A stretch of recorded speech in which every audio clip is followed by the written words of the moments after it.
ప్రపంచంలో కెల్లా విశిష్టమైన జన్మ మానవ జన్మ అని చెప్తాం. ఎందుకంటే అన్ని ప్రాణులకు ఎవరు నేర్పే అవసరం లేదు, ఏ స్కూల్కు కాలేజ్కి వెళ్ళవలసిన అవసరం లేదు. అన్ని జీవులు సహజంగా సహజ శక్తులతోటి అవి బతుకుతూ ఉంటాయి. కొంత ట్రైనింగ్ ఆ తల్లి ఇస్తుంది, తల్లి పక్షి కానీ తల్లి జంతువు కానీ కొంత ట్రైనింగ్ ఇస్తుంది. కొన్నిటికి ఏ ట్రైనింగ్ కూడా ఉండదు. అవి పుట్టుకతో స్వభావ సిద్ధంగా న్యాచురల్గానే ఏమి తినాలి, ఏమి తినకూడదు, ఎలా ఉండాలి, ఎలా ఉండకూడదు, ఏం మాట్లాడాలి వాటి తెలుసు. వాటి భాష వాటికి ఉంటుంది. కుక్కల భాష ఒకటే ఉంటుంది, రకరకాల కుక్కల భాషలు ఉండవు. అలా కానీ మనిషి అలాగా, మనుషులకు రకరకాల భాషలు, రకరకాల వంటలు, రకరకాల బట్టలు, రకరకాల వేషాలు, రకరకాల పద్ధతులు, ఇంకా చెప్పతరకాలన్నమాట. ఈ వైవిధ్యం, డిఫరెన్స్ అనేది కేవలం మనుషుల్లో కనిపిస్తుంది. ఎందుకంటే మనిషి బుద్ధిజీవి, మిగిలిన ప్రాణులు బుద్ధిజీవులు కాదు. భగవంతుడు కుక్క జన్మిస్తే కుక్కలాగే బతుకును, నేను పిల్లిలాగా బతుకుతా అంటే కుదరదట. పిల్లిలాగా అరుస్తానంటే కుక్కకు కుదరదు. కుక్క కుక్కలాగే అరవాలి, కుక్కలాగే బతకాలి, పిల్లి పిల్లిలాగే బతకాలి, ఆవు ఆవులాగే ఉండాలి. కానీ మనిషి కుక్కలాగా, పిల్లిలాగా, పందిలాగా ఎలాగైనా బతకచ్చు. చాలామంది చూస్తుంటారు కదా, మనం వీడు కుక్క కంటే విశ్వాసం రా అని పేరు వస్తుంది. చూడండి, పందిలాగా తింటాడు, వీడు దున్నపోతులాగా తిరుగుతుంటాడు. ఇలాంటి మనుషులు, ఎందుకంటే అన్ని లక్షణాలు ఉన్నాయి మనుషుల్లో. అన్ని జంతువుల లక్షణాలు సందర్భం వచ్చినప్పుడు బయటపడతాయి. దేవతా లక్షణాలు రావడం మాత్రం కష్టం. ఎందుకు? ఈ పశువుల, జంతువుల, పక్షుల లక్షణాలు మనలో ఉన్నాయి, అప్పుడప్పుడు బయటపడుతుంటాయి. అందరిలో కాదు, కొందరిలో కొన్ని ఉంటాయి.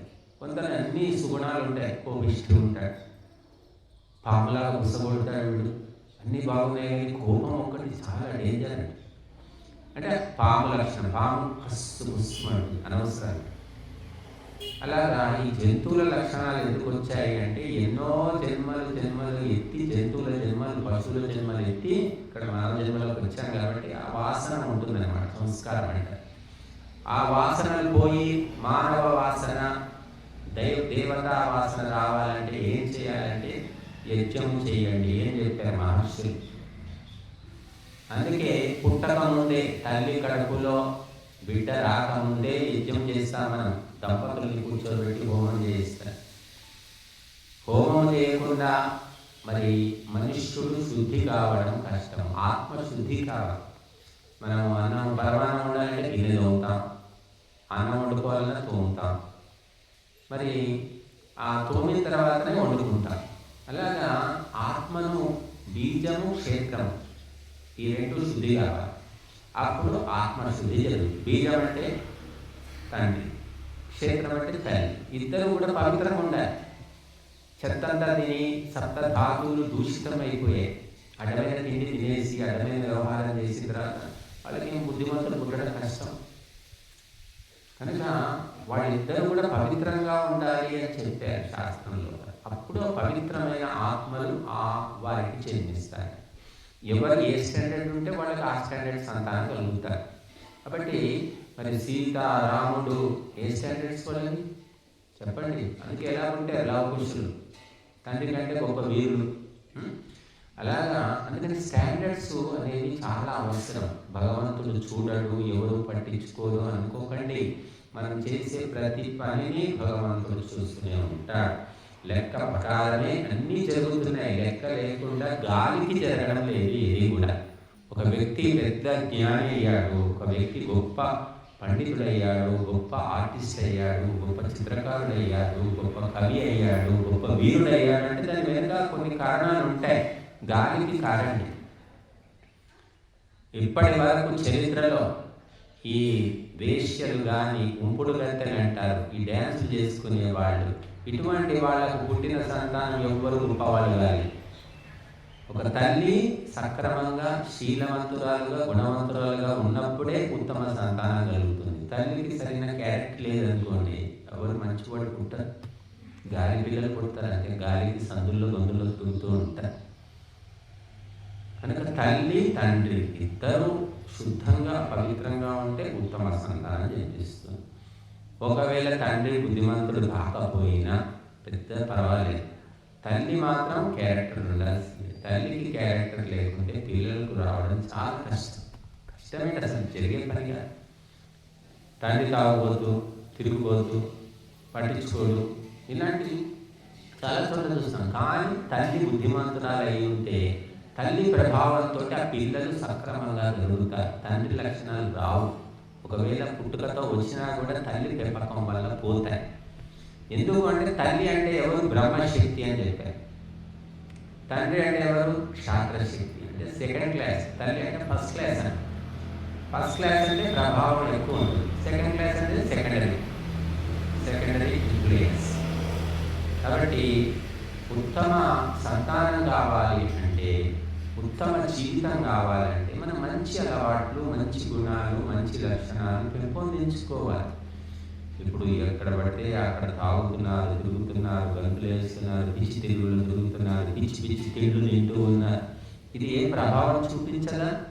చూపిస్తుంది, సూక్ష్మంగా చూపిస్తూనే ఉంది. కాబట్టి ఎవరైతే పద్ధతిగా ఉంటారో వాళ్ళకి ఎప్పుడూ కూడా పద్ధతిగానే అన్నీ అందుతూ ఉంటాయి, అన్ని జీవితం గడిచిపోతూ ఉంటుంది. కనుక పద్ధతి లేకుండా రోడ్ల మీద నిలబడి తినడము, ఎవడో వండి తినడము, వాడు ఉప్పు తెలియదు, ముద్దు తెలియదు, వాడు ఏం చేస్తాడో తెలియదు, వాళ్ళు వండిని మనం తినేస్తున్నాం. ఒకప్పుడు ఎవరు తినేవాళ్ళు కాదు భారతదేశం. ఒకప్పుడు అంటే ఎప్పుడో 100 ఏళ్ల కిందట కాదమ్మా, 20 ఏళ్ల కింద కూడా ఇంట్లో తప్ప ఎవరు బయట తినేవాళ్ళు కాదు. బయట అంటే ఏదో పెళ్ళి, బంధువుల పెళ్ళి, వాటిలోనే తినేవాడు. ఆ వంట చేసేవాళ్ళు కూడా పవిత్రంగా ఉండేవాడు, చాలా చక్కగా వాళ్ళు ఆ కట్టెల పొయ్యి మీద ఉండేవాళ్ళు. ఆ కట్టెల పొయ్యికి ఇంత పసుపు రుద్ది దానికి పూజ చేసి కొబ్బరికాయ కొట్టి ఆ గిన్నెకి ఇంత రుద్దేసి మట్టి, ఎర్రమట్టి రుద్దేసి దానికి 2 బొట్లు పెట్టి అందులో అందరికీ వంట చేసేవాళ్ళు పవిత్ర భావనతో. ఇప్పుడేముంది? క్యాటరింగ్ అంటున్నాం. వాడు స్నానం చేస్తాడో తెలియదు, మొహం కడిగాడో తెలియదు, ఏం చేస్తాడో కూడా మనకు తెలియదు. అపరిచితమైన వ్యక్తుల చేతి వంటలు తినకూడదు. లోతుగా ఆలోచించండి మీరు. పవిత్రంగా ఉన్నవాడు ఎప్పుడు కూడా తినలేదు. కాబట్టి మనము ఈనాడు భారతీయులకు బుద్ధి భ్రష్టమైపోయిందంటే కారణం అదే. ఎక్కడ పడితే అక్కడ ఏది పడితే తినేస్తున్నారు, లెక్క పత్రం లేదు. బిస్కెట్లు తింటున్నారు కొంతమంది. బిస్కెట్లు ఏంటి? మిషన్లో తయారవుతాయి. అక్కడ ఏ వ్యక్తి ప్రభావం ఉండదు, అక్కడ మిషన్ యంత్రంలో తయారవుతుంది. కానీ వ్యక్తి వండినప్పుడు ఆ వ్యక్తి యొక్క ప్రభావం పడుతుంది, అందుకని సూక్ష్మంగా ఉంటుంది. కాబట్టి మహర్షులు, మహాత్ములు ఎవరు కూడా ఎక్కడ పడితే అక్కడ తినలేదు, తినకూడదు కూడా అనే దానివల్ల బుద్ధిలో మార్పు వస్తుంది. సూక్ష్మంగా బుద్ధిమంతుల మీద ఎక్కువ ప్రభావం చూపిస్తుందని చెప్పారు. కనుక మనము ఈ యజ్ఞము లేకుండా మన దేశంలో ఏ కర్మ కూడా జరిగేది కాదు. 16 సంస్కారాలు చెప్పారు. మనం ఉత్తమ సంతానం కావాలి, మనిషి దేవతగా మారాలి అంటే 16 సంస్కారాలు చేయాలి ప్రతి కుటుంబంలో అని చెప్పారు. పుట్టక ముందు నుంచి మొదలుకొని పుట్టిన తర్వాత చనిపోయినప్పుడు మనము దహనం చేస్తాం, అది అంత్యేష్టి సంస్కారం అంట. ఆ చిట్ట సంస్కారం అంత్యేష్టి సంస్కారం. అంతకుముందు మొట్టమొదటి గర్భాధారణ సంస్కారం అంటారు. ఈ 16 సంస్కారాలు ప్రతి ఇంట్లో జరిగితే ఆ వంశము శుద్ధమవుతుంది, ఆ పుట్టే ఆత్మ పవిత్రాత్మ పుడుతుంది అని చెప్పారు. మనము వంట చేసేటప్పుడు ఎంతో జాగ్రత్తగా ఆత్మశుద్ధి లేని ఆచారమదేల, భాండ శుద్ధి లేని పాకమేల, చిత్తశుద్ధి లేని శివ పూజలేలరా అని ఏమన్నా 3 ముక్కలు చెప్పి పారేశాడు. ఆత్మశుద్ధి లేని ఆచారం ఎందుకు అంటే చూపించుకోవడానికి. ఎంతో ఆచారం చూపిస్తారు కొంతమంది, కానీ లోపల మాత్రం అంతా వేస్ట్. బయట చూపించడానికి పెద్ద బొట్టు పెడతారు, బట్టలు వేసుకుంటారు, రుద్రాక్షలు వేసుకుంటారు, పూజకు వెళ్తున్నా అంటారు, గుడి చుట్టూ తిరుగుతున్నా అంటారు, ఏదో చూపిస్తుంటారు, షో అనమాట. ఎంత భక్తులు పొద్దునే వెళ్తారు, కానీ వారి ఆచరణ మాత్రం చాలా నీచంగా ఉంది. భాండ శుద్ధి లేని పాకం ఏంటి? పాత్ర శుద్ధి చేసిన తర్వాత వండితేనేమో అది వేరు, పాత్రను సరిగ్గా కడగకుండా వండితేనేమో. చాలామంది ఇళ్లలో బుద్ధిమంతులు పాల కోసం వేరే పాత్ర పెట్టుకుంటారు, అన్నం వండడానికి ఓ పాత్ర పెట్టుకుంటారు, కూర పప్పు వండడానికి వేరే పెట్టుకుంటారు, మాంసాహారం తినేవాళ్ళు కూడా మాంసం వండడానికని వేరే పాత్ర పెట్టుకుంటారు. ఇంకా సంస్కారం లేని వాళ్ళేమో అన్నింటిలో వండుతుంటారు, ఏది పడితే అది వాడుతూ ఉంటారు. కాబట్టి ఎందుకు అంటే పాలు కాగబెట్టే పాత్రలో మీరు ఎంత దూరినా పాల వాసన వస్తుంది, అన్నం వండే పాత్రలో అన్నం వాసన వస్తుంది. వేరే రకం ఉండడం వల్ల ఏమవుతుంది, ఆ వాసన పోయి ఇంకో వాసన వస్తుంది. కాబట్టి వాసనలు పాత్రలకు ఉంటాయి, మనుషులకు కూడా ఉంటాయి. రకరకాల వాసనలతోటే మనం తిరుగుతూ ఉన్నాం. మనకు తెలియకుండానో తెలిసి కానీ చేసే పనులన్నిటి వెనక కారణం ఏంటంటే నీవు జన్మ జన్మల యొక్క వాసన, జన్మ జన్మల్లో చేసిన కర్మల యొక్క ప్రభావం వల్ల ఈ జన్మలో కూడా నువ్వు అలాగే నడుస్తూ ఉంటావు. చెప్పకపోయినా కొందరు చెప్పితే కూడా కొందరు మారరు, కొందరు చెప్పకుండానే వాళ్ళ ఒక పద్ధతిలో నడుస్తూ ఉంటారు. ఎక్కడి నుంచి వచ్చాయి వీడికి ఈ బుద్ధులన్నీ, ఎవరు చెప్పారు వీరికి అని ఆశ్చర్యపోతూ ఉంటారు. ఎందుకు అంటే అది అనేక జన్మల యొక్క వాసన అని చెప్పారు. కాబట్టి మనము మంచి వాసనలను పెంపొందించుకోవాలి. వాసన అంటే సంస్కారం, ప్రభావం అన్నమాట. యజ్ఞం దగ్గర కూర్చుంటే ఒక వాసన వస్తుంది మనకు, మన శరీరానికి, మనసుకు, ఆత్మకు, ఇంద్రియాలకు ఒక వాసన పడుతుంది. చూడండి, మందుబాటిలను చేసుకుంటారు, అందులో వీళ్ళు ఇలా ఈ వయసు వాళ్ళు బాగా చేస్తుంటారు. మన కాలేజీలో ఫ్రెండ్షిప్ అని, అది బర్త్డే అని మందుబాటి. వాడు ఇంకా కొంత పిల్లల్ని తాగడం మాకు అలవాట్లేదు అంటారు పిల్లలు, కొంతమంది మంచి పిల్లలు. తాగితే తాగకపోయినా మొదట ఫ్రెండ్షిప్ కదా, ఉంటే కూర్చొని కూల్ డ్రింక్ నేను ఇస్తాను లేవండి, కూల్ డ్రింక్ తాగి కూర్చోండి. ఇక ఏదో ఫ్రెండ్షిప్లా ఉన్నది, నలుగురు ఫ్రెండ్స్ వీళ్ళని రాదంటే బతకడం కష్టం అన్నట్టు వాడు వెళ్తాడు. వీళ్ళంతా తాగుతుంటారు, వీడికి కూల్ డ్రింక్ ఇస్తారు. 10 సార్లు పోతాడు, 11 సార్లు అయిన తర్వాత ఏమవుతుంది, వాళ్ళు ఏం చేస్తారంటే కూల్ డ్రింక్లో మందు కలిపినా కలుపుతారు. వీళ్ళు అట్లాంటి వాళ్ళు కూడా ఉన్నారు బుద్ధిమంతులు. లేదంటే వీడికే చూసి చూసి వీడికే బుద్ధి పుట్టవచ్చు కూడా. అందుకని దుష్ట సాంగత్యం అన్నారు. దుష్ట సాంగత్యం చేస్తే ఆ వాసన మనకు అంటుతుంది.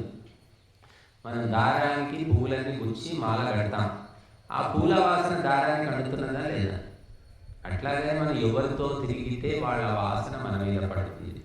మంచివాడి వాసన చెడ్డవాడి మీద పడడం కష్టం, కానీ చెడ్డవాళ్ళ వాసన మంచివాడి మీద పడుతుంది. మీరు 4-5 తెల్లటి బట్టలు, ఒకటి రంగు బట్ట నానబెట్టండి ఒక బకెట్లో కలిపి. రంగు బట్ట యొక్క రంగు 4-5 తెల్ల బట్టల మీద పడుతుంది, కానీ 4-5 తెల్లటి బట్టల యొక్క తెలుపు రంగు బట్ట కంటది. ఇలా ఉంటుంది మంచి చెడుల యొక్క ప్రభావం. కాబట్టి చాలా జాగ్రత్తగా, ఎంతో బుద్ధిమంతులైతే తప్ప తప్పించుకోలేదన్నమాట.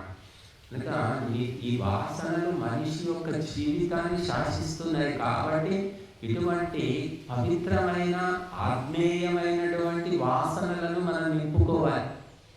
అగ్నిహోత్రం ఎక్కడ చేస్తారు, ఎవరు చేస్తారు చెప్పండి? ఊరు మొత్తంలో ఎవరు లేరు. మీరు మొత్తం నిజామాబాద్ జిల్లా వెళ్తే కూడా ఎవరో చాలా తక్కువ మంది దొరుకుతారు నిత్యాగ్నిహోత్రం చేసుకునేవాడు. ఎందుకంటే ఇది రేర్, చాలా అరుదైనటువంటి కర్మ ఇది. కనుక ఈ వాసన ఉన్న వ్యక్తి ఆ వాసనతో చనిపోయినప్పుడు మళ్ళీ అదే ఇంట్లోనో అదే వాతావరణంలోనో జన్మిస్తాడు. దొంగ బుద్ధులు అంటారు. దొంగ బుద్ధులు ఏమిటంటే తండ్రులు తాతలు దొంగలు అయినప్పుడు సహజంగా వాడికి కూడా దొంగ బుద్ధి వచ్చేస్తుంది. చిన్న చిన్న వయసులో దొంగతనాలు చేస్తుంటారు కొంతమంది. స్కూల్లో చేస్తారు, హాస్టల్స్లో చేస్తుంటారు.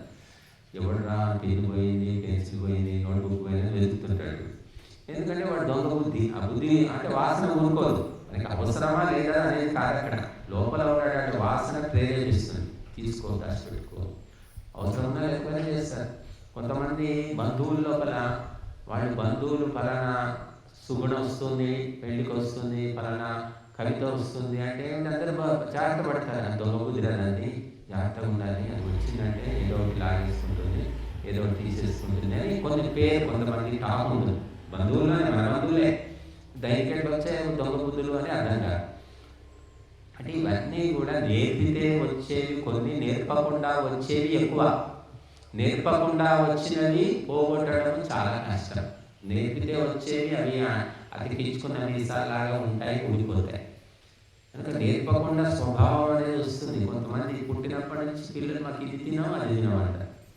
వాడు 2 ఏళ్ళు 3 ఏళ్ళు వచ్చిన పిల్లలు వాడు ఇంతకుముందు తిననే లేదు, వాడు తినకముందే తినను అంటాడు. తిని చూడరా బాబు అంటే నేను తినను, నాకు ఇది ఇష్టం లేదంటారు. తింటే కదా బాగుండేది లేనిది తెలిసేది అంటే వినదు. ఎందుకంటే ఎన్నో జన్మల వాసన, పూర్వజన్మలో తిన్నాడా, తిని మొహం ఎత్తిపోయిందా, లేకపోతే మరి ఏదో కారణం తెలియదు, బాగా తిని తిని మొహం ఎత్తిపోతుంది, లేకపోతే గత జన్మలో దాని పట్ల వ్యతిరేకత ఉందనుకోండి, ఈ జన్మ కూడా అదే రకమైన బుద్ధి వస్తుంది, అలా ఉంటుంది. కాబట్టి వాసనలే మనిషి జీవితాన్ని శాసిస్తాయి. కాబట్టి సదాశయములు దురాశయములు అంట. వాసననే సంస్కారం అంటారు, దుస్సంస్కారము సత్సంస్కారం, సద్వాసన దుర్వాసన, సదాశయము దురాశయం. ఆశయం అంటే కూడా వాసనే. బట్టి మంచి వాసనలు మనం నింపుకున్నప్పుడు, పెంచుకున్నప్పుడు మనకు మంచి జన్మలు ఉంటాయి, మంచి గతులు ఉంటాయి. ఇప్పుడు రోజు మనం యజ్ఞం చేస్తున్నాం, చాలామంది రెగ్యులర్గా కూడా వస్తున్నారు. ఏమి లాభము అంటే ఏం కనిపించదు, మీకు లాభం ఏమీ కనిపించదు. ఈ ప్రపంచంలో పాడు పనులు చేసే వాళ్ళు కోట్ల మంది ఉన్నారు. ఆ పాడు పనులు చేసే లాభం ఏంటి అంటే వాళ్ళు కూడా చూపించలేదు. మద్యం తాగితే నీకేమొచ్చిందిరా, ఇన్ని సీసాలు తాగేసావు, ఇన్ని లక్షలు తాగేసావు, అప్పులు చేసి తాగుతున్నావు, తాగితే నీకేమొచ్చిందంటే ఎవడైనా తాగుకొని చూపిస్తాడు? వాడు పూర్తిగా రోగాలు వస్తాయి, అదే చూపించుకోవచ్చు, డాక్టర్ రిపోర్ట్లో చేసుకోవచ్చు, క్యాన్సర్ వచ్చింది, ఇంకేదో వచ్చిందని రోగాలు చూపించుకోగలుగుతాం. వేరే ఏంటి, సుఖము, ఆనందము, ఎంజాయ్. ఆ ఎంజాయ్ ఎక్కడ చూపిస్తాం? ఎక్కడ కనబడుతుంది? చెడ్డపాలు చేసేవాడిని చూపించలేదు, పేకాటాడితే వస్తుంది, ఉన్న డబ్బులు పోతాయి, అప్పులు చేయాలి. ఎంజాయ్ చూపించి ఎలా ఉందో ఎవరు చూపించలేదు. అలాగా యజ్ఞము చేస్తే ఫలితం ఏమిటి అంటే మానసికమైనటువంటి సంతృప్తి, ఆనందము, ప్రభావం అన్నమాట. ఆ ప్రభావాన్ని నువ్వు లక్షలు కోట్లు పెట్టినా కూడా ఇవ్వలేదు, తెచ్చుకోలేదు, పెంచుకోలేదు. కనుక ఈ సంస్కారం అనేది చాలా సూక్ష్మమైనటువంటిది. యజ్ఞ సంస్కారం అన్న యజ్ఞ సంస్కారం వల్లనే దేవతలు పుడతారు. మామూలు సంస్కారాలు ఏమున్నాయి? వండుకోవడం, తినడం, ఊడ్చుకోవడం, బట్టలు వేసుకోవడం, మేకప్ చేసుకోవడం, షాపింగ్ చేసుకోవడం, ఏదో కాయ కష్టం చేసుకోవడం. అక్కడ ఏం సంస్కారం ఉంది? అని పుట్టకుని సంస్కారాలు అని. అవి ఏమి గొప్ప దేవతలు చేసేది కాదు. మరి రాముడి సీతారాములను పూజిస్తున్నాం. ఎందుకు పూజిస్తున్నాం? వాళ్ళు 14 ఏళ్ళు అరణ్యంలో ఉండి కూడా నిత్యము ఉదయము సాయంత్రము అగ్నిహోత్రం చేసుకున్నారు, సంధ్య చేసుకున్నారు, పంచమహాయజ్ఞాలు చేసుకున్నారు, రాక్షసులను సంహరించారు, యజ్ఞయాగాలను రక్షించారు, మహర్షులను కాపాడారు, ఋషుల ఆశ్రమాలను సందర్శించారు. అందుకని వాళ్ళు దేవతలయ్యారు. 14 ఏళ్ళు సీతారాములు వనవాసంలో ఏం చేశారు చాలా మందికి తెలియదు. ఏదో అది మనం ఎట్లా ఏమంటారు, వన భోజనాలకు వెళ్తుంటారు కదా, వన విహారాలని, అట్లా విహారాలకు వెళ్ళేవాళ్ళు, హనుమూన్కి వెళ్ళినట్టు వెళ్ళేవాళ్ళు.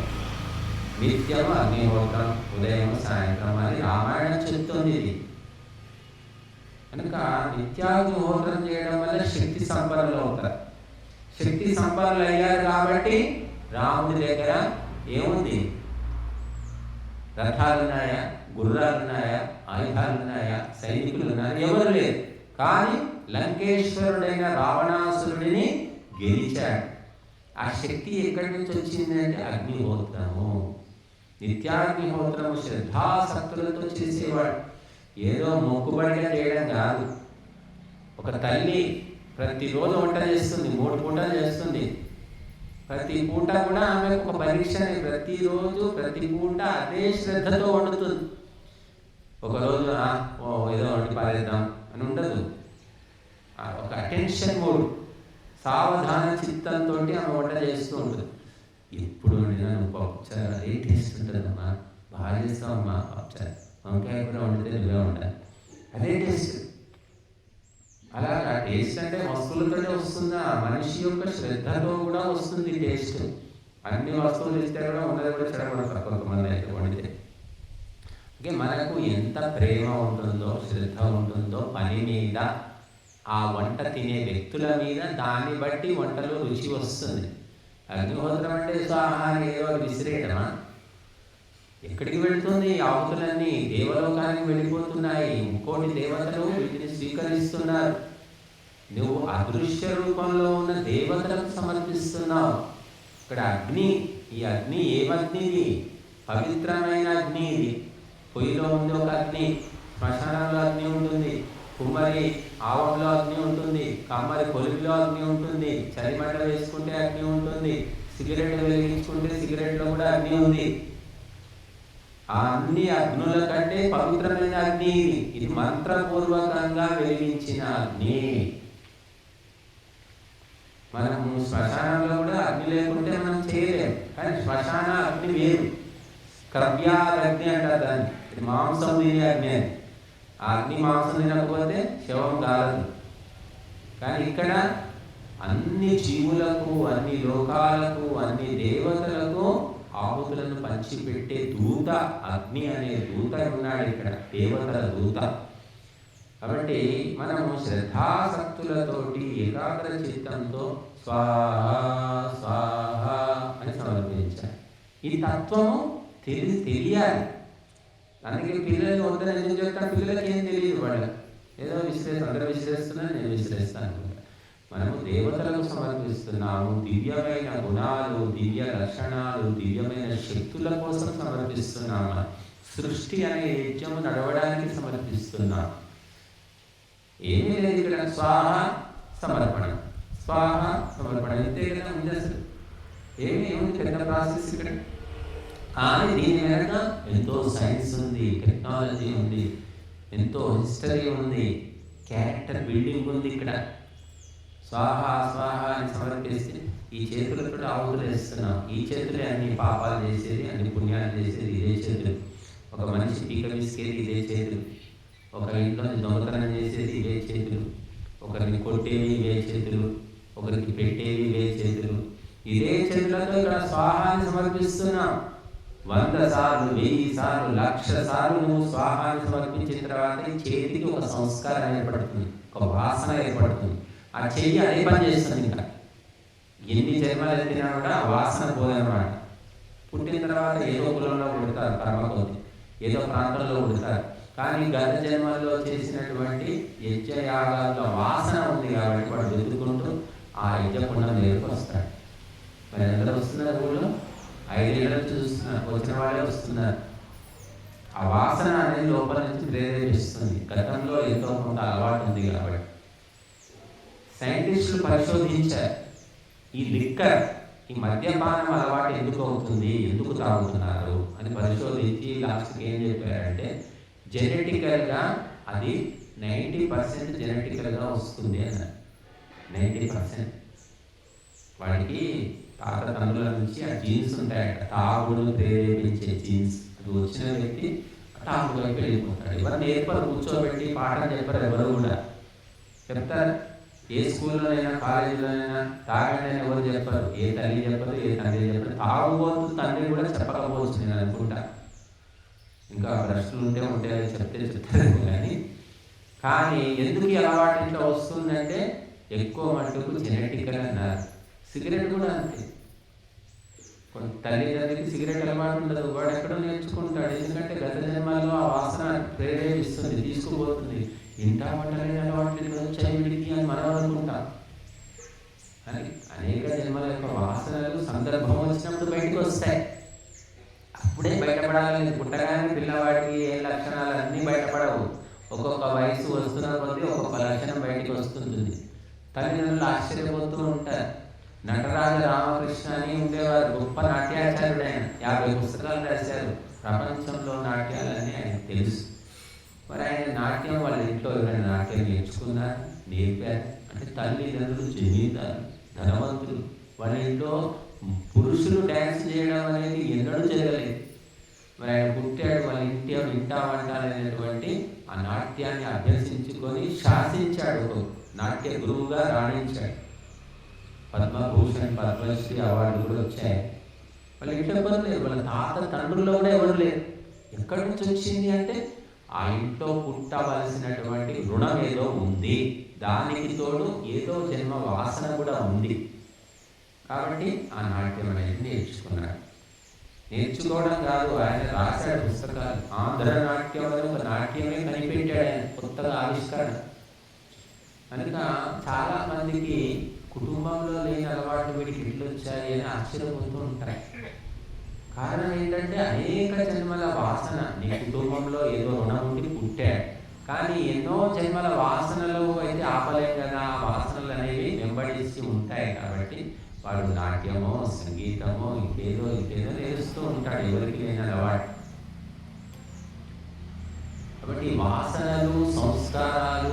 పరాజయాలు, ఈ మూడింటికి అర్థం ఒకటేనమ్మా.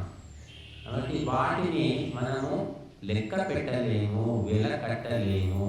ఇప్పుడు ఏమొస్తుంది దీనితో అనే దానికి ఎవరము చెప్పలేము.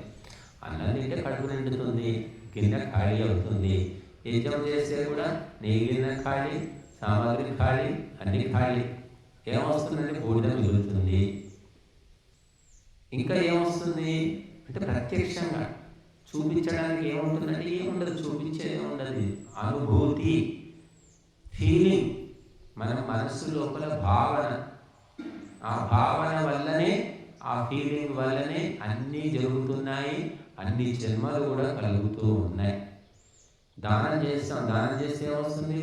పర్సు ఖాళీ వచ్చేది ఏం లేదు కదా, పుణ్యం వస్తుంది అండి. అపుణ్యం కనబడుతుందా? అప్పటికప్పుడు వస్తుందా? ఎప్పుడు వస్తుంది? ఎలా వస్తుంది? ఎవరికైనా తెలుసా? తెలియదు. సేవ చేస్తారు, సేవ చేస్తే ఏమొస్తుంది? ఏమి తిట్లు తప్ప సేవ చేస్తే ఇంకేముండవు. ఫ్రీగా సేవ చేస్తే ఇంకా ఎక్కువ తిట్లు పడతాయి. డబ్బులు తీసుకొని చేస్తేనేమో భయపడతాం వాడిని అనడానికి.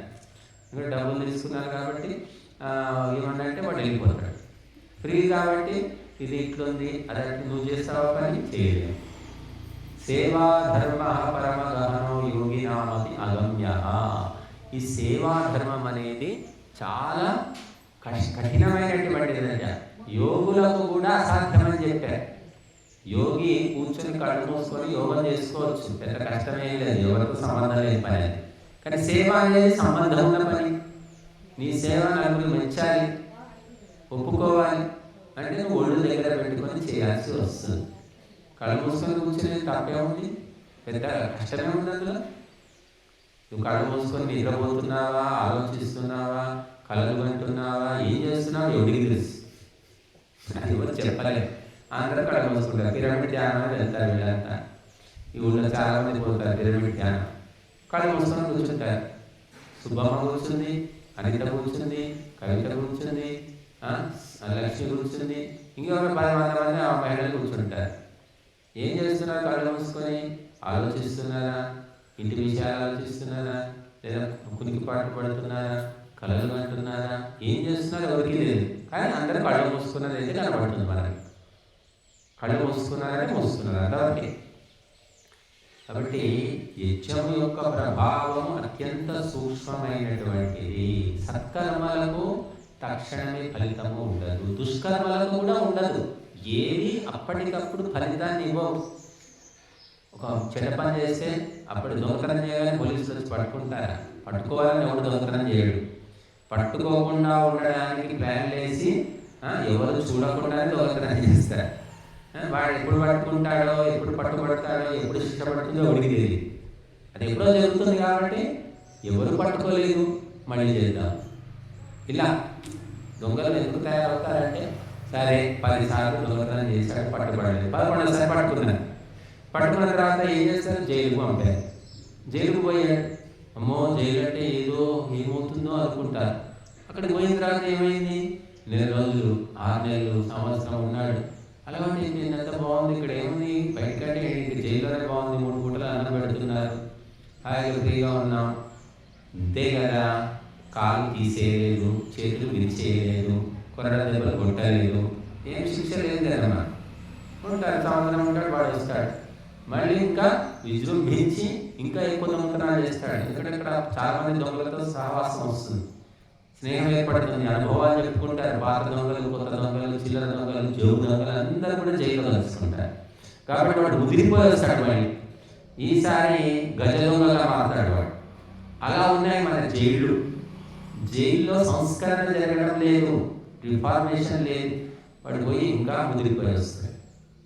కాబట్టి సంస్కరణ అనేది జరగనప్పుడు ఏ వ్యవస్థ అయినా కూడా భ్రష్టు పట్టిపోదు. పాఠశాల కూడా అలాగే. పాఠశాలకు 1,00,000 రూపాయలు పెడుతున్నాం, 2 లక్షలు పెట్టి పాఠశాలకు, కళాశాలకు, హాస్టల్ పంపిస్తున్నారు.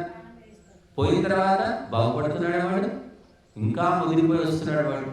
ఇంట్లో ఉంటేనేమో, స్కూల్కు పోయి ఇంటికి వస్తేనేమో కొంత నాలెడ్జ్, కానీ హాస్టల్లో వేస్తే అక్కడ 50 మంది 500 మంది పిల్లలతో తిరిగి తల్లి ఉండదు, తండ్రి ఉండడు, అక్క లేదు, తమ్ముడు లేడు, ఎవరు లేదు కదా. ఈ పనికి మారిన వాళ్ళు, పనికి వచ్చేవాళ్ళు, బుద్ధిహీనులు, బుద్ధిమంతులు, అన్ని రకాల పిల్లలు ఉంటారు అక్కడ. ఆ పిల్లలతో తిరిగి వాడికి ఉన్న బుద్ధి కూడా పోయి ఇంకా కోతిపోయి కొండముచ్చులాగా తయారు చేస్తున్నాయి. ఇక్కడ సంస్కారం ఇచ్చే వాతావరణం లేదు, ఏ హాస్టల్లో లేదండి. టైం టేబుల్ ఉంటుంది, ఏదో చదువుకోమని చెప్తారా తప్ప సంస్కారం ఇస్తారా వాళ్ళు? ఒక తల్లి ఇచ్చినట్టు ఇస్తారా? తండ్రి ఇచ్చినట్టు ఇస్తారా? ఒక సద్గురువు ఇచ్చినట్టు సంస్కారం ఇస్తారా? వాళ్ళకే స్థాయి లేదు. కేర్ టేకర్స్ అని ఉంటారు. వాడు 10th ఫెయిల్ అయ్యాడు, ఇంటర్ ఫెయిల్ అయినాడు, వాళ్ళు కేర్ టేకర్స్. ఎందుకంటే చౌకలు దొరుకుతారు, భోజనం ఫ్రీ వాళ్ళకు. కాబట్టి సంస్కారం ఎక్కడ దొరుకుతుంది? యజ్ఞశాలలో దొరుకుతుంది, గురుకులంలో దొరుకుతుంది, తల్లి ఒడిలో దొరుకుతుంది, ఒక ఆచారవంతమైన కుటుంబంలో ఉంటుంది ఆ సంస్కారం. అంతే తప్ప ఈ కేవలం హాస్టల్లోనో మామూలు స్కూళ్ళల్లో ఉండదు. ఊరికే పాఠం చెప్తారు అంతవరకు. సిలబస్ కంప్లీట్ అయిందా లేదా అంతవరకే. నమస్కారం చేయాలి, ఇలా కూర్చోవాలి, ఇలా మాట్లాడాలి, ఇలా చూడాలి, ఇలా ఉండాలి, ఇలా తినాలి, ఇదే తినాలి, ఎందుకు చెప్తారు మళ్ళీ? ఏమవసరం? కాబట్టి సంస్కారము లేని చదువులు అయిపోయాయి. యజ్ఞం యొక్క సంస్కారం అన్నిటికంటే సూక్ష్మమైనటువంటిది. ఎందుకంటే డబ్బులు ఖర్చు అయిపోతున్నాయి, ఇక్కడ సమయం ఖర్చు అవుతుంది, వచ్చింది ఏం కనబడటం లేదు. ఇక్కడ ఏమీ లేదు, పోనీ అక్కడ ఏదో దేవతా విగ్రహం లేదు, ఏమైనా ఉంటేనేమో అది దేవతా విగ్రహం అని పూజ. ఇక్కడ ఏమి విగ్రహాలు కనబడటం లేదు, అన్నీ కూడా స్వాహ సమర్పణం. యజ్ఞకుండంలో 3,000,000 దేవతలు ఉంటారని శాస్త్రాలు చెప్తున్నాయి. మీరేమో ఒకటే దేవత అంటారు. దుర్గమ్మ బొమ్మ పెట్టుకుంటే దుర్గమ్మనే, గణేశుడు బొమ్మ పెట్టుకుంటే గణేశుడే, రాముడి విగ్రహం పెట్టుకుంటే రాముడే. కానీ ఇంతమంది దేవతలు ఒకే చోట ఎక్కడ ఉంటారు అంటే అగ్నిహోత్రంలో ఉంటారు. All in one, one in all. కాబట్టి ఇది అర్థం చేసుకోవాలంటే బుద్ధి కావాలి. త్యాగ భావన, దానము, సేవ, ఇవి అర్థం కావాలంటే ఎంతో తెలివి, సంస్కారం ఉండాలమ్మా. సేవ చేయడం అంటే ఎవడు చేస్తాడు? ఈ కాలంలోనైతే అసలు చాలా తక్కువ, ఎవరు చేసేవాళ్ళు లేరు అసలు. డబ్బులు ఇచ్చి చేయించుకుంటేనేమో డబ్బులు ఇచ్చారు కాబట్టి ఇంతే చేస్తానంటాడు వాడు, అంతకుముందు చేయడు, టైం అయిపోయింది అంటాడు. ఇక వాడిని మనం అనలేం కూడా. అదేంటి అట్లా అంతా ఉన్నాయి ఇది అంటే, నువ్వు ఇచ్చే డబ్బులకు ఇంక ఇది ఒకటే అంటాడు. నువ్వు చేయమంటే చేస్తా, లేదంటే పోమంటే పోతాడు. అదే సేవాభావంతో వచ్చిన వాళ్ళు నోరు మూసుకొని చేసుకుంటారు వాళ్ళు. ఎందుకంటే దానివల్ల ఏ లాభం కలుగుతుందో వాళ్ళకి తెలుసు కాబట్టి చేస్తారు. వీడికి తెలియదు. డబ్బు తీసుకొని చేసేవాడికి ఏం తెలుస్తుంది? హోటల్లో వడ్డీ పెట్టేవాడికి పైసా జీతం లేకుండా తిట్లు తిని కూడా వంట చేసి పెట్టే తల్లికి ఉన్న ఎంత డిఫరెన్స్ ఉంటుంది? హోటల్లో వాడు జీతం తీసుకొని వంట చేస్తాడు, తల్లి జీతం లేదు, భర్తం లేదు, ఇంకా తిట్లు. ఆ రోజు అది ఉండావు, ఈరోజు ఇది ఉండావు, అది బాగుంది, ఇది బాగలేదు, ఉప్పు తక్కువైంది, ఏమైంది, ఇంట్లో కూర్చొని వంట చేయడం రాదా నీకు, నేను ఇంత కష్టపడి వస్తున్నా, ఎన్నో అంటారు భర్తలు. పిల్లలు కూడా అంటారు, బాగాలేదమ్మా, నువ్వు ఎప్పుడు ఇదే వండుతున్నా, అది వండి పెట్టు, ఇది వండి పెట్టు అంటారు. హోటల్కి పోతే నోరు మూసుకొని నీవు ఇచ్చిన బోర్డు 200 రూపాయలు, వాడు ఏది పెడితే అది తిను, లేకపోతే వదిలేసుకొని రా. ఇంట్లో కుదరదు. ఎందుకంటే ఇక్కడ ప్రేమతోటి వండుతుంది, ప్రేమతోటి మాటలు కూడా పడుతుంది. ప్రేమ అనేది ఉన్నది ఇక్కడ. హోటల్లో ఏముంది? మీరు 1,00,000 రూపాయలు పెట్టండి, స్టార్ హోటల్ పోతే 10,000 రూపాయలు అయినా కూడా మనకు నచ్చినట్టు ఉండదు. మనకు నచ్చినవి వెతుక్కొని తినాల్సిందే తప్ప మనం ఇట్లా ఉండండి అట్లా ఉండండి అంటే ఉండదు. ఇంకా ఇక్కడ ఫీలింగ్ అనేది ఉంటుంది. తల్లికి ఒక ఫీలింగ్, నా కొడుకు, నా ఇల్లు, నా భర్త అని ఉంటుంది ఫీలింగ్. ఫీలింగ్ లేకుండా చేసే డీలింగ్స్ ఏమైపోతాయంటే శుష్కము, డ్రైగా ఉంటాయి అన్నమాట. డ్రై ఎవరు ఎక్కువ కాలం ఇష్టపడలేమండి. ఇక్కడ మీరు అందరూ వస్తున్నారు, పోతున్నారు, స్వామీజీ లేదు, యజమైన స్వామీజీ లోపల పోయాడు, మళ్ళీ బయటికి రాడండి, స్వామీజీ రాడు, మళ్ళీ యజమైన వస్తాడు, మాట్లాడి పలకరిస్తాడు. ఆయన చాలా స్ట్రిక్ట్, తపస్సు, ధ్యానం, అట్లా ఏ స్వామీజీ కనబడేటట్లేడు. అదే రకంగా అయిపోతుంది, డ్రై. కనుక ఒక ఆర్ద్రత, హ్యూమిడిటీ అంటారు. ఆర్ద్రత అనేది ప్రేమ. ఆర్ద్రత అనేది ఉండాలి మనిషిలో. ప్రేమ భావనతో చేసినప్పుడు కష్టం అనిపించదు. అప్పుడు ఆ పనిలో కూడా, చేసిన పనిలో కూడా ఒక రకమైనటువంటి దివ్యత్వం అనేది వస్తుంది. యజ్ఞం ఉంది, మెకానికల్గా గంటలు చేసేయాలి, అరగంటలు చేసేయాలి, లెక్క పెట్టుకొని చేస్తే ఏమవుతుంది? తొందరగా ఏదో చేసేసుకుంటారు. అప్పుడు దాని ప్రభావం ఏముంటుంది? ఈనాడు పాఠాలు చెప్తున్నందుకు ₹1,00,000 జీతాలు, 50,000 జీతాలు ఇస్తున్నారు. మరి ఒకప్పుడు 500 జీతం తీసుకొని పాఠాలు చెప్పారు. మనకు 500, 600 ఉండేది. వాళ్ళు ఎలా చెప్పారు పాఠము?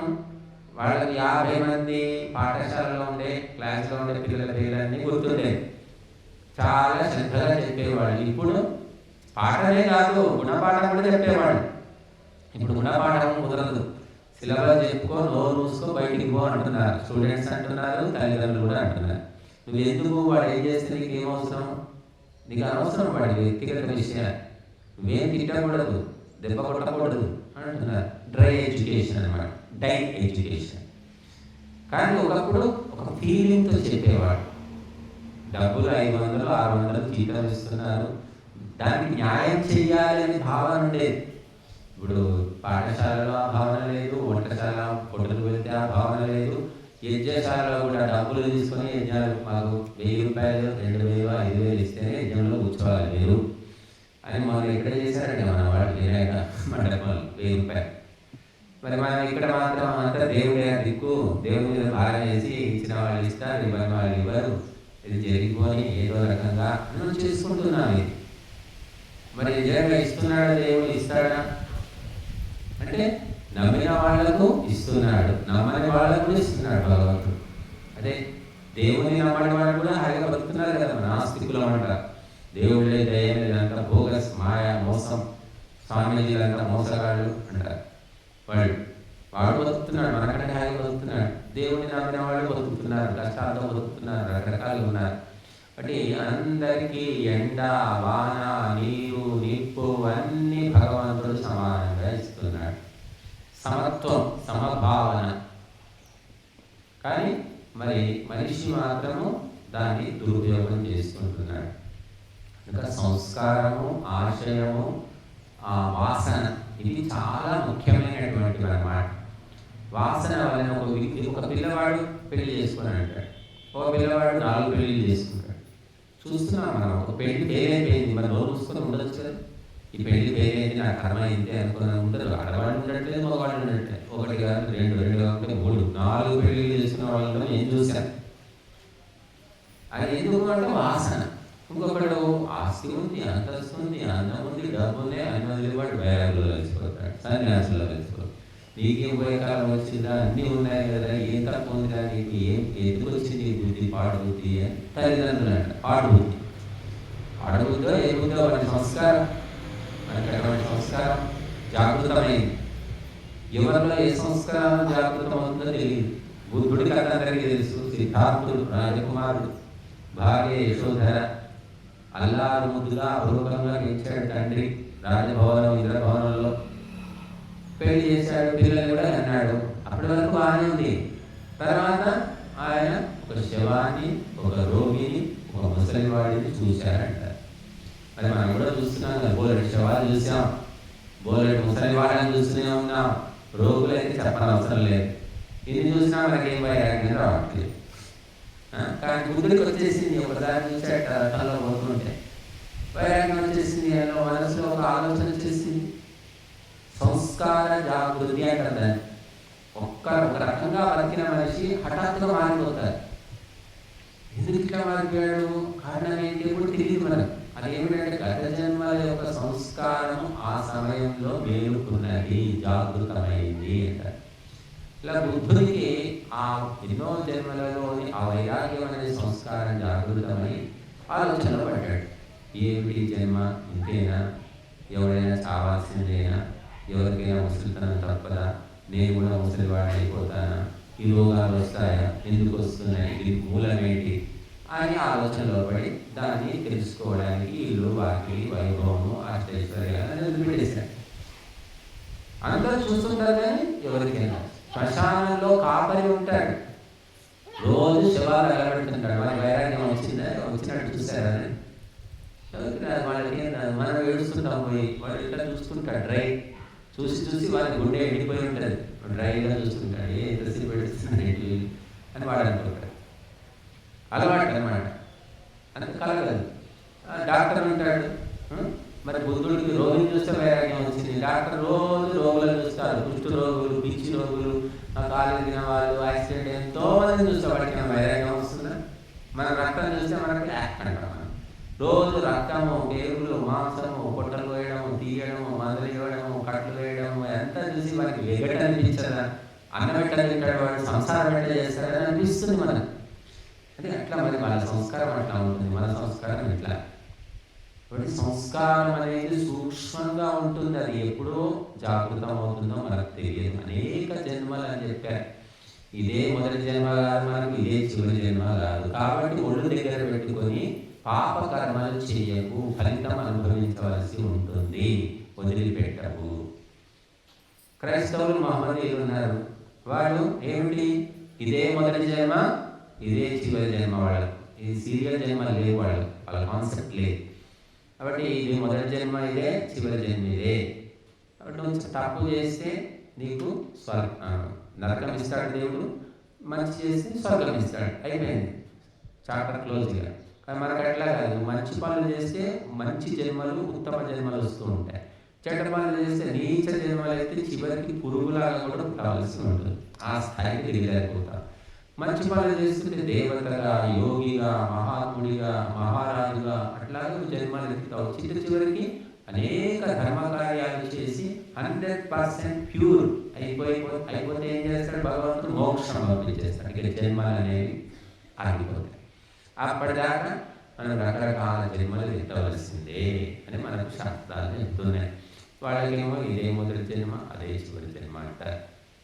కాబట్టి మనము ఈ జన్మలకు కూడా కారణము ఈ వాసనలే. వాసనలను బట్టి జన్మలు వస్తూ ఉంటాయి. మరి అది మనకు ఈ వీళ్ళు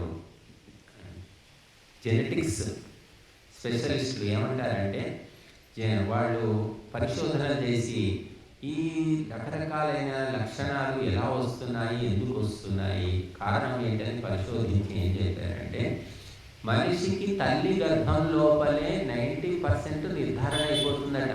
వాడు పుట్టిన తర్వాత డాక్టర్ కావాలా, కళాకారుడు కావాలా, లేకపోతే నాయకుడు కావాలా, లేకపోతే రైటర్ కావాలా, ఇవన్నీ కూడా నిర్ధారణ అయిపోతాయి. పుట్టిన తర్వాత అతన్ని ఎవరు కూడా మార్చలేరు. సెకండరీ చేంజెస్ వస్తాయి, కానీ ప్రైమరీ చేంజెస్ మాత్రం రావు.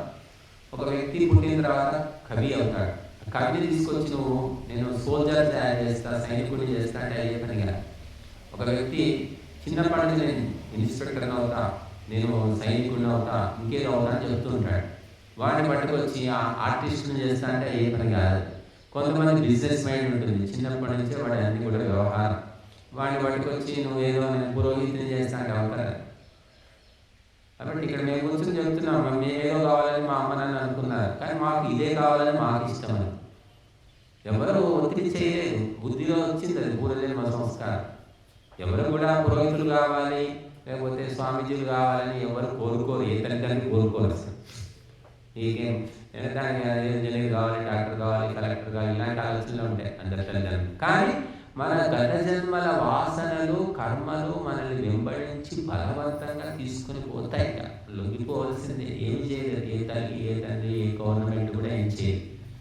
కనుక మొత్తం కడుపులోనే నిర్ధారణ జరిగిపోతుంది. అందుకని ఏం చెప్పారు మనకు, గర్భవతి చాలా పవిత్రంగా ఉండాలి. ఆమెతో పాటు పుట్టబోయే శిశువు యొక్క భవిష్యత్తు కూడా ఆ తల్లి చేతిలో. అందుకే చెత్త తిండ్లు తినకూడదు, చెడు తిరుగుళ్ళు తినకూడదు, ఎప్పుడూ కూడా భగవత్ చింతనలో ఉండాలి, సాత్విక ఆహారం తినాలి. ఎన్నో నియమాలు చెప్పారు మన గర్భవతికి. ఎవడు పాటిస్తున్నాడు ఇప్పుడు? గర్భవతి ఏం చేస్తుందంటే టీవీ ముందు కూర్చుంటుంది, చెత్త సీరియల్ చూస్తుంది. ఆ పుట్టే పిల్లాడు కూడా చెత్త పిల్లాడు, అంటే వాడు కూడా పుట్టగానే ఒక సంవత్సరం కూడా కాకముందే సెల్ ఫోన్ పట్టుకొని కూర్చుంటాడు, లేదా రిమోట్ పట్టుకొని కూర్చుంటాడు. ఎందుకంటే అదే సంస్కారం వచ్చింది కదా. కాబట్టి గర్భంలో ఉన్న సంస్కారాలు ప్రధానమైనటువంటివి, బలీయమైనటువంటివి, వాటిని ఎవరు కూడా దాటలేరు. కాబట్టి తల్లి చాలా జాగ్రత్తగా ఒక మానవ నిర్మాణం చేస్తుంది, తెలిసి కానీ తెలియక కానీ. అందుకే మనకు మాత నిర్మాత భవతి అన్నారు. మాత ఏమిటంటే నిర్మాత, ఆమె జనరేషన్ను కన్స్ట్రక్షన్ చేస్తుంది, జనాభాను నిర్ధారణ చేస్తుంది. కాబట్టి అందరూ కూడా ఈ సంస్కారాలు సూక్ష్మమైనవని తెలుసుకొని వాటికి తక్షణమే ప్రయోజనం ఉండదు, లాభం కనిపించదు, కానీ కాలాంతరం లోపల ఉంటాయి. అన్నిటికంటే ప్రధానమైనది ఏమిటంటే మానసిక శాంతి కావాలి. నువ్వు ఏం చేస్తున్నావు, ఏం సంపాదిస్తున్నావు, ఏం తిన్నావు, ఏం కూడబెట్టావు అనేది అన్నిటికీ చిట్ట చివరి ఫలితం ఏమిటి? మానసిక శాంతి. మానసిక శాంతి లేకపోతే కోటీశ్వరుడైనా ఆత్మహత్య చేసుకొని చేస్తాడు, ఎంత గొప్ప వ్యక్తులు కూడా చనిపోతారు. కాబట్టి మానసిక శాంతి అనేది ఆధ్యాత్మిక చింతన వల్ల, ధార్మిక కార్యాల వల్ల కలుగుతుంది, అంతే తప్ప కేవలం డబ్బుతోటి, కేవలం అధికారంతో కలగదు. డబ్బుతోటి, అధికారంతో సంతృప్తి కలిగేది ఉంటే బుద్ధుడు రాజ్యం వదిలి వెళ్ళేవాడు కాదు. అంతకు మించింది ఉంది అని మనం తెలుసుకోవాలి. కాబట్టి మనము ధర్మ కార్యాల పట్ల నిర్లక్ష్యం చూపించకూడదు, శ్రద్ధాశక్తులతో పాల్గొనాలి, ఓపికగా చేసుకోవాలి, తొందర పెట్టకూడదు.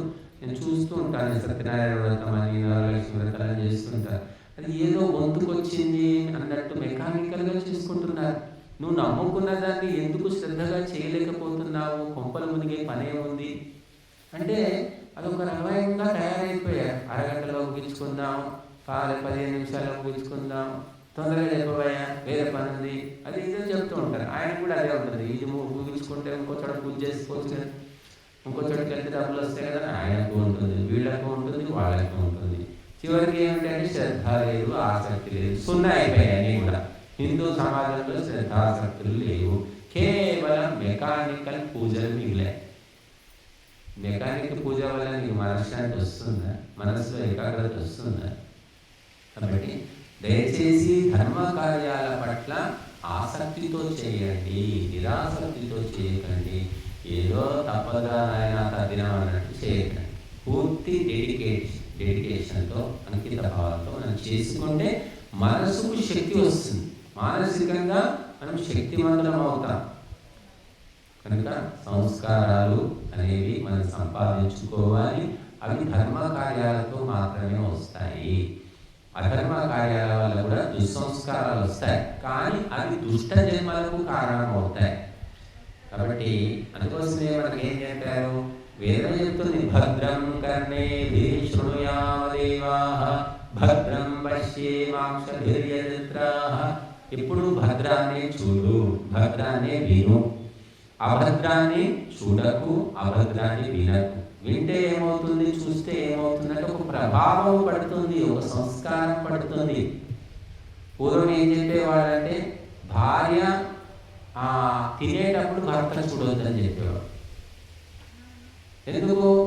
భార్య ఏ పని చేసుకున్నా కూడా భర్త చూడకూడదని చెప్పి, ఎందుకంటే సంస్కారం అనేది పోతుంది, ఒక ప్రభావం అనేది పోతుంది. కాబట్టి ఆ విధంగా భార్య భర్త ఉన్నా కూడా మహారాజుల్లో ఆ పరంపర లేదు. గొప్ప సంతానం ఉండేవాడు. రాజుగారు ఎక్కడ ఉంటారు? రాజభవనంలో ఉంటారు. రాణిగారు ఎక్కడ ఉంటారు? అంతఃపురంలో ఉంటారు. అంతఃపురం మహిళలకు ప్రత్యేకమైనటువంటి భవనం. అక్కడ రాజుగారు ఉండేది వేరే చోట, రాణిగారు ఉండేది వేరే చోట. రాజుగారు వచ్చారు అంతఃపురం అంటే ముందే కబురు వస్తుంది. అప్పుడు ఆమె చక్కగా సిద్ధంగా తయారై ఉంటుంది. చిగురు చుట్టూ పెట్టుకొని, పాత బట్టలు వేసుకొని అట్లా ఉండదని. ఆయనకు ఒకటే ఇంప్రెషన్ పడాలి, ఇంకొక రకమైన ఇంప్రెషన్ పడకూడదు, ప్రభావం పడకూడదు. అందుకని రాణిగారి దగ్గరికి రాజుగారు వస్తున్నారంటే కబురు వస్తుంది, ఆమె సిద్ధంగా ఉంటుంది. అలాగా ఒక మెయింటెనెన్స్ ఉండేది. కాబట్టి ఆ మహారాజులు వీరులు శూరులు పుట్టారు. ఇప్పుడేమీ లేదు, మెయింటెనెన్స్ అనేది లేదు.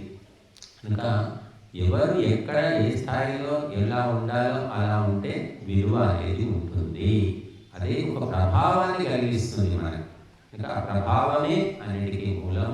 కాబట్టి మనము దివ్యమైన సంస్కారాలను, ప్రభావాలను పెంపొందించుకునే ప్రయత్నం చేయాలి. కేవలము భౌతికమైన సంస్కారాలు చూడండి. మీరు భోజనాలు పోయి హోటల్లో తింటారు, హోటల్లో వండే చోటుకు పోయి చూడండి. 90% హోటల్లో వంట చేసే ప్రదేశం అంతా అపవిత్రంగా ఉంటుంది. వాళ్ళని కూడా మనం చూడలేము. ఎక్కడో కొన్ని క్లాస్గా ఉంటాయి, ఎక్కువ మటుకు అడ్డగోలు వ్యవహారం. వండి గిన్నెలు ఎక్కడ పడేసి ఉంటాయి, అంతా కాలిపోయి ఉంటుంది. ఈ మధ్య మీరు ఫుడ్ ఇన్స్పెక్టర్లు రైడ్ చేస్తే ఏ హోటల్లో కూడా ఏ ఆ జాగ్రత్తలు లేవు, ఆరోగ్య సూత్రాలే పాటించడం లేదు. వాడు అలాంటి ఆహారం బాగుందని మనం తింటున్నాం. ఫ్రిడ్జ్లో ఎప్పుడో వారం రోజుల భోజనాలు ఫ్రిడ్జ్లో పెట్టి వేడి చేసి పెడుతున్నారు. కాబట్టి మనం చూస్తే భరించలేము, చూడడం లేదు కాబట్టి ఆహా అంటున్నాం. కాబట్టి మనం అందరం కూడా సంస్కారాలను, దివ్య సంస్కారాలను పెంపొందించుకునే ప్రయత్నం చేయాలి. ఈ భౌతికమైన, దైహికమైన, లౌకికమైనటువంటి సంస్కారాలు అనేవి హీన జన్మలకు కారణమవుతాయి. దివ్య సంస్కారాలు, ధార్మిక సంస్కారాలు అనేవి ఉత్తమ జన్మలకు, ఉత్తమ గతులకు కారణమవుతాయి. ఇంతే తేడా గుర్తుపెట్టుకోండి. జన్మ తప్పదు, మోక్షము పొందే వరకు జన్మలు ఎత్తవలసిందే. మన జన్మను మనం శాసించుకోవాలంటే ఉత్తమ కార్యాలు చేయి, ఉత్తమ వ్యక్తులతో నీవు సంపర్కంలో ఉండు, ఉత్తమ ప్రదేశాలకు వెళ్ళు, చిల్లరగా చీప్గా బిహేవ్ చేయకు. చివరికి నీకు అదే బుద్ధి వస్తుంది, జన్మ కూడా అదే వస్తుంది. కనుక సింహము ఎంత ఆకలైనా గడ్డి తినదంట, తింటుందా? తినదు. అట్లాగా మనం ఒక స్టాండర్డ్స్ మెయింటైన్ చేసుకోవాలి. స్టాండర్డ్స్ మెయింటైన్ చేసుకోవడానికి డబ్బులు ఉండాల్సిన అవసరం లేదమ్మా. బుద్ధి కావాలి, తెలివి కావాలి, సంస్కారం కావాలి. సీతారాముల అడవికి పోయినా కూడా మహారాజులాగా, మహారాణిలాగా బతికారు. అడవి మనుషులు కాలేదు వాళ్ళు, అడవి మనుషులను బాగు చేశారు. వానరులు, అడవిలో ఉండే వానరులను కూడా వాళ్ళు తమ వైపు తిప్పుకున్నారు. అది వాళ్ళ యొక్క సంస్కారం, దివ్య సంస్కారం అంట. కాబట్టి దివ్య సంస్కారాలే మనుష్యులకు శరణము. ఆ దివ్య సంస్కారాల వల్ల దివ్యమైన జన్మలు పొంది చిట్ట చివరికి స్వర్గ మోక్షాలను కూడా మనం సాధించుకుంటాం. ఓం శాంతి.